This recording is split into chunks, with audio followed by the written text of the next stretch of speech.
नमस्कार भक्तजनों।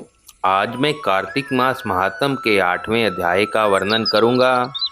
इस माह में देवता मनुष्य द्वारा किए हुए स्नान, व्रत, वस्त्र, भोजन, चांदी, स्वर्ण, भूमि आदि दिए गए दान को विधि पूर्वक ग्रहण करते हैं।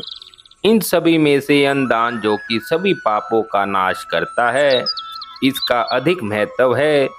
कार्तिक मास में मनुष्य जिस किसी मनोकामना से दान आदि करता है, उसे अक्षय रूप में वह प्राप्त होता है। यदि कोई मनुष्य दान देने में असमर्थ हो, तो उसे कार्तिक मास में प्रतिदिन भगवान के नामों का सिमरन करना चाहिए तथा गंगा जी में स्नान करते हुए कार्तिक माह की कथा पढ़नी चाहिए। ऐसा करने से मनुष्य पुण्य का भागी बनता है।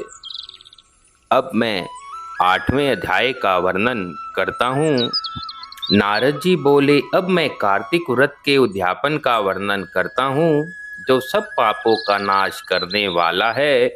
व्रत का पालन करने वाला मनुष्य कार्तिक शुक्ला की चतुर्दशी को व्रत की पूर्ति और भगवान विष्णु की प्रीति के लिए उद्यापन करे। तुलसी के ऊपर एक सुंदर मंडप बनवाए, उसे केले के खंभों से संयुक्त करके नाना प्रकार की धातुओं से उसकी विचित्र शोभा बढ़ाए। मंडप के चारों ओर दीपक की श्रेणी सुंदर ढंग से सजाकर रखे।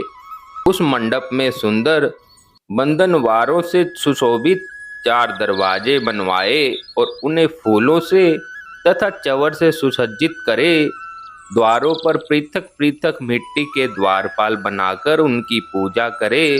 उनके नाम इस प्रकार हैं: जय, विजय, चंड, प्रचंड, ननद, सुनद, कुमुद और कुमदाक्ष।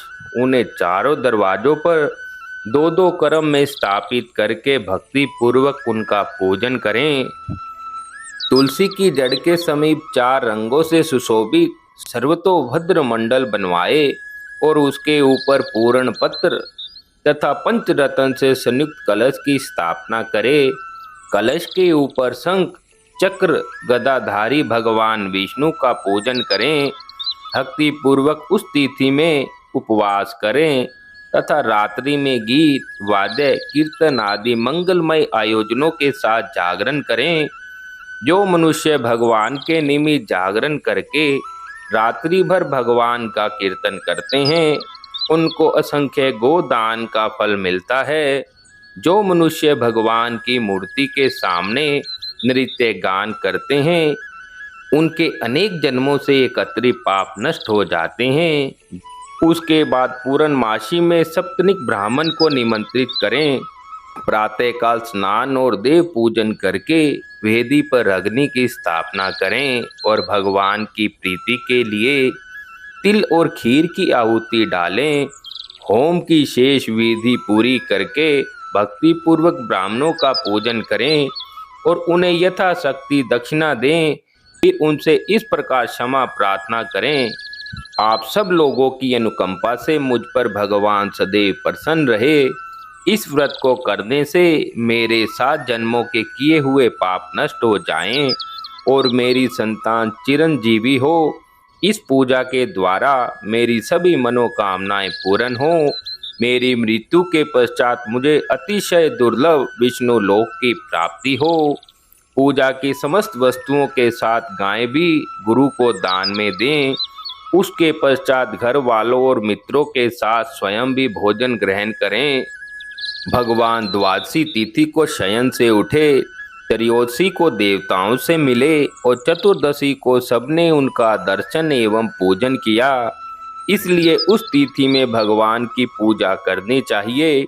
गुरु की आज्ञा से भगवान विष्णु की स्वर्णमय प्रतिमा का पूजन करें। इस पूर्णिमा को पुष्कर तीर्थ की यात्रा श्रेष्ठ मानी गई है। कार्तिक माह में इस विधि का पालन करना चाहिए। जो इस प्रकार कार्तिक के व्रत का पालन करते हैं, वे धन्य और पूजनीय हैं। उन्हें उत्तम फल की प्राप्ति होती है। जो भगवान विष्णु की भक्ति में तत्पर होकर कार्तिक में व्रत का पालन करते हैं, उनके शरीर में स्थित सभी पाप तत्काल नष्ट हो जाते हैं। जो श्रद्धा पूर्वक कार्तिक के उद्यापन का महात्म सुनता या सुनाता है, वह भगवान विष्णु का सायुज्य प्राप्त करता है। इस प्रकार 8वें अध्याय को आज पूर्ण किया जाता है।